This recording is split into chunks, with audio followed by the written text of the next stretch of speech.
dear students, you must be fine.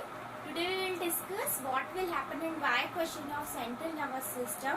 The question was what will happen in Y if there is thrombosis or hemorrhage of middle cerebral artery.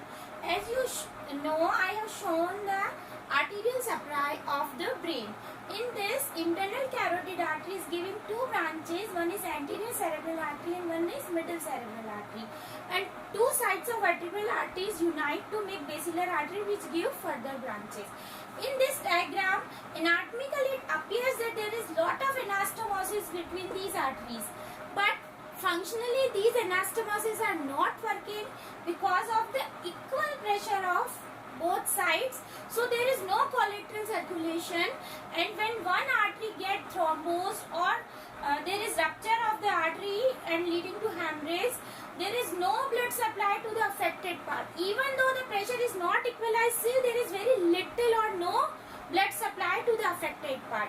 And the middle cerebral artery is supplied mainly some part of the frontal cortex and mainly the lateral aspect of the brain, including the temporal and the parietal lobe, including which part supplies the sensory areas coming from the upper extremity, face, neck, etc. So there would be infarction in these areas, or these modalities would be lost if there is thrombosis or hemorrhage of middle cerebral artery. Next question is what will happen in Y to deep reflexes in cerebellar lesions. The deep reflexes, particularly knee reflex in cerebellar lesion, becomes pendular. When you strike the tendon near patella, then the knee will move to and fro like a pendulum. The reason behind this is in cerebellar lesion there is rebound phenomena, in that the braking action of the antagonistic muscle is not present there. So the knee keep on moving to and fro because hamstrings are not putting braking action on the knee reflex. So you have to write the answer in this way. The deep reflexes in cerebellar lesions, particularly knee reflex, will become pendular because of absence of antagonizing muscles braking effect or due to rebound phenomena. Next question is what will happen in Y to patients' feeding habits in diabetes mellitus. First of all, we will think about the two centers in the hypothalamus. As you all know, there are two centers in the hypothalamus. One is satiety center and one is the feeding center.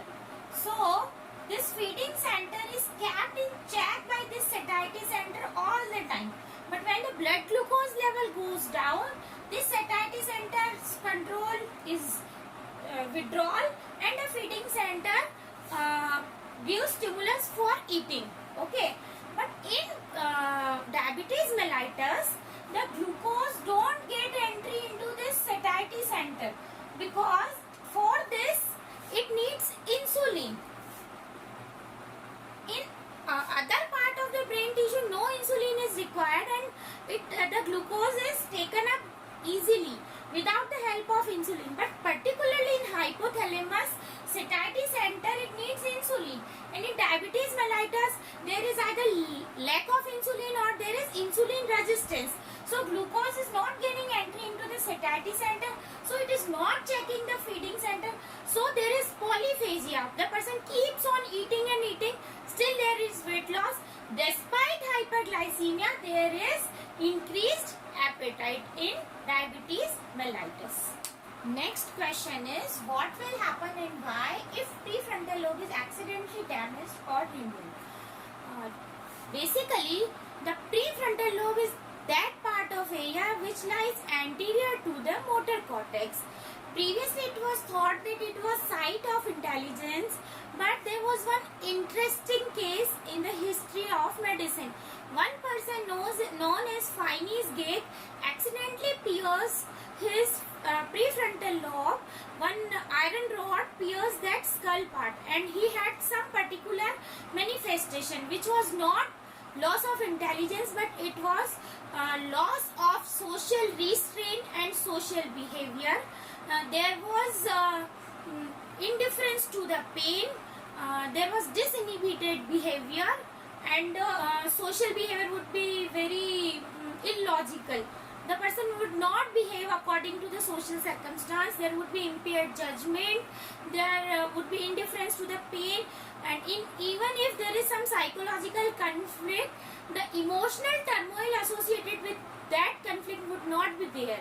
So in severe intractable psychiatric cases, sometimes prefrontal lobotomy is intentionally done to remove the psychological turmoil. Okay, impatience, loss of restraints, selfishness, and interpersonal relationship would be deteriorated. Even toilet habits can be changed and not according to the social stigmata. This is all about if prefrontal lobe is accidentally damaged or removed. So if you like this video, please share and subscribe it. If you have any doubt, let me know in the comment section. Thank you.